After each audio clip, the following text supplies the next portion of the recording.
There's been a I hate to maybe pin this on the guy because I thought he was funny too, but I call this the Jon Stewart effect. There's been a relentless campaign for a very long time to make conservatives bad, ugly, and stupid to the general population. So Trump is bad, ugly, and stupid by this metric. Bernie is a leftist. He's old. He's doing the best he can. He's got the right message. But this is repressive tolerance. Herbert Marcuse, leading leftist or Marxist thinker of the 1960s, writes an essay in 1965 called Repressive Tolerance.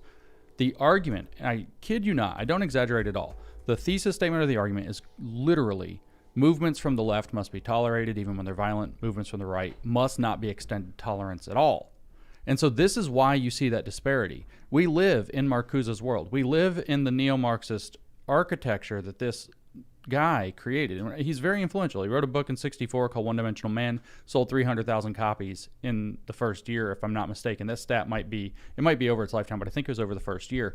Very influential, widely credited as the most influential leftist thinker. So he laid out an architecture where the leftist line of thought is, when we do it, it's good, it must be tolerated, and anybody who doesn't tolerate us is a fascist. If the right does it, it's bad. Period. It must not be tolerated. I wasn't exaggerating. If we pulled up the essay, you could actually find the quote that is the thesis statement of the essay. Movements from the left must be extended tolerance. Movements from the right must not be extended tolerance. To the point, he says, do you prevent right-wing people from even being able to form the thought? In other words, he says, this is censorship and even pre-censorship, which I'm not even sure what pre-censorship is, so that the thought can't even enter their head.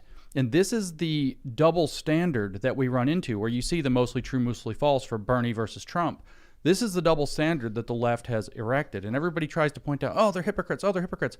And finally, it's so exciting for me to see it. Finally, people are catching on. It's not hypocrisy. It's hierarchy. They're actually asserting we are better people than you. We are smarter people than you. We are more moral people than you. And we are saner people than you.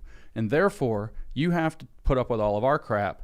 And we're going to put up with literally none of your crap. And that's why you see that dichotomy of mostly true, mostly false, when it's literally the same statement from Trump and Bernie. It's really a religion. And one of the Christian principles that's sort of been bastardized here is this idea of like cooperating with God in creation.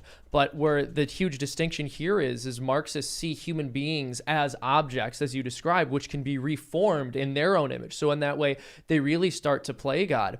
That's right. That's exactly right. Yeah, and it's interesting, too, because Tim sort of mentioned that we have this Christian framework that a lot of people don't realize they're following, and I would also argue our culture has a Marxist framework, and on top of that, you mentioned the Marxist framework, but I think there are a lot of people, including in the conservative movement, who don't realize they're following the Marxist framework as well, and in many cases, even more closely than they are the Christian framework. So there are a lot of Marxist assumptions that our culture currently takes for granted. One example would be that without any qualification, equality is always an inherent good. But of course, that's ridiculous, right? We should not treat a pedophile the way we would treat a law-abiding citizen. In some instances, you need an equality, and justice is more important. We shouldn't treat the guy who runs way faster than the other guy equally when it comes to handing out medals either. Exactly, right. Exactly. There is a necessity for people to be treated unequally in certain circumstances. I would argue another way in which we've assumed Marxist thinking or taking it for granted is that we can solve problems, including moral problems, with a more equitable distribution of resources. So what the Marxists said for so long was that if we just more equitably distribute resources and workers own the means of production, all of these social ills will fall away. And then instead of saying that's absolutely nonsense because there's more to human beings than the materials they're made of and they need something deeper, the conservative movement today responds by saying, no.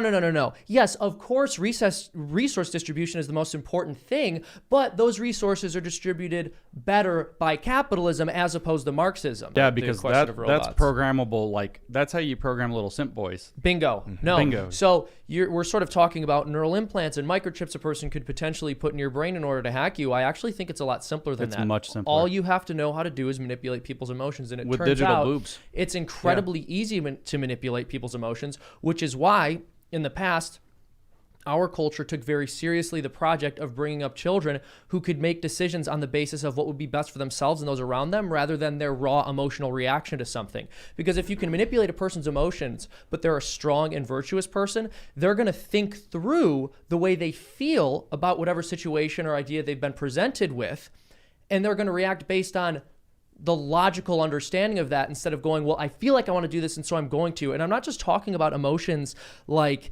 anger or sorrow. I'm talking about things like lust or even pleasure. If you can get people to abandon reason whenever it will feel good to do so, they are going to become unbelievably easy for you to control. That's right. They're trying to curb overpopulation. They don't want you to procreate. They don't want procreation. They want less procreation. So this is like they want you, psychological apoptosis. They want you, as Tim very vividly described, looking like Karl Marx with his carbuncles and boils, never washing, stinking, laying on his side on his couch because this is real. Like, go read his letters.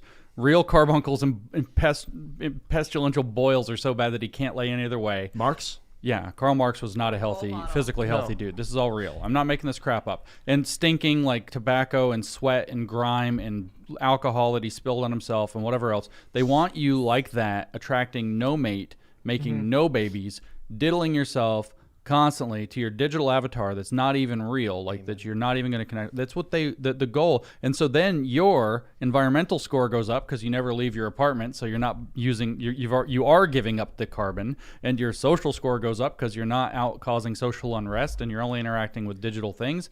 And then I don't know about your governance score, but as long as you follow all the rules, that's going to stay high. And so that the ESG thing that we were talking about is a corporate social credit score that the Klaus Schwab and the other gigantic banks are using to tool everybody around. Why is woke happening? Because ESG. The S is social, which is short for social justice, activism. That's why. All of that's going to get transferred eventually if they get their way through digital IDs and central bank digital currencies that they have complete control of. Like we just saw how scary that is, not just in Canada, but now we're seeing things that they can shut off in Russia. We're seeing that they can turn off your access to everyday life. What they're going to do is shuttle into individual social credit scores rooted again in the same ESG, a model like China, but taken a bit further. And the goal is absolute social control. Nobody that they don't want to make babies is making babies. They'll make only the number of babies they want when they want them and however many they want them. They'll all be groomed to be elites. Because the problem that Klaus Schwab lays out in these books is that with automation and AI and all of this high-tech stuff that's coming, we're going to have what he calls a creative class that's going to be all the people who do work that the robots and the AI don't do. And then you have, he doesn't ever, I don't know if he explicitly uses this term, but I've seen this term applied. You have a vast useless class. And the goal for them is to figure out how do you manage the useless class so they don't have crisis of meaning, so they don't become unmanageable, so they don't realize that their life has been rendered, meaningless and empty, so they don't become full of social unrest, et cetera, et cetera. I bet well, the right useless now,